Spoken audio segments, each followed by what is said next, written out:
High school ako noon at para makakain at makagala, nagbebenta ako ng damo. Isang araw, chill lang ako sa bahay kasama ang GF ko. Naisipan naming pumunta sa tindahan sa tabi-tabi para bumili ng beer. Yung tindero, nakilala ko na kasi suki ako, nagtanong kung may alam daw akong mabibilhan ng dubsack, damong panghay. Sabi ko, sure, balik ako mamaya. Pag-uwi, nakalimutan ko na. Mga 2 oras ang lumipas, bigla kong naalala. Shit, nakalimutan ko yung damo. Kinuha ko agad, winagayway, at bumalik sa tindahan. Pre, binayaran na niya ako nung una pa lang. Importante tong detalye mamaya. Nag-abang ako ng moment na walang customer. Lumabas si tindero, pumunta kami sa likod ng icebox. Chill lang. Nag-uusap habang sinisindi yung joint. Inabot ko na yung bagi ng damo. Tahimik ang paligid. Wala akong nakitang tao. Pero meron isang lumang Volvo sa parking lot ng record store katabi namin. Mukhang junk na kotse, pero may full tint ang windows. Hindi ako nag-isip ng masama. Biglang bumaba ang 2 lalaki. Isa mukhang modelo ng denim, naka-full Canadian tuxedo. Yung isa naman parang si Dog the Bounty Hunter pero naka-beige sweater.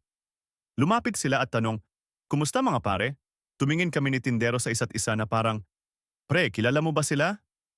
Bago pa kami makasagot, bigla silang naglabas ng badge. "APD, under arrest kayo!" Kinapkapan kami, inisa-isa yung gamit namin. Si Beige Dog binasa mga text ko, nahanap yung mga sketchy messages. Tapos, meron akong mga lukot na 25 sa bulsa. Sinimulan na niya akong tanungin ng kung ano-anong busy day sa business mo ah? Hindi pa tapos doon. Sinabi nilang nakita raw nila akong pabalik-balik sa bahay namin at gusto lang siguraduhin wala raw akong 1 kilong heroin sa loob. Kapag wala raw akong problema, misdemeanor lang ang kaso. Pero kung hindi, diretso felony at kulong. Andito kami sa porch at paulit-ulit kong sinasabi, tawagan ang aking abogado. E di galit si Beige Dog, ang sabi niya. Kung hindi raw ako pumayag sa search, tatawag siya ng backup, pipilitin kaming lahat sa bahay at hihintayin ng warrant habang sinasearch lahat ng kwarto. Kahit ano raw makita nila, lahat kami kakasuhan. Ngayon alam ko na, hindi legal to.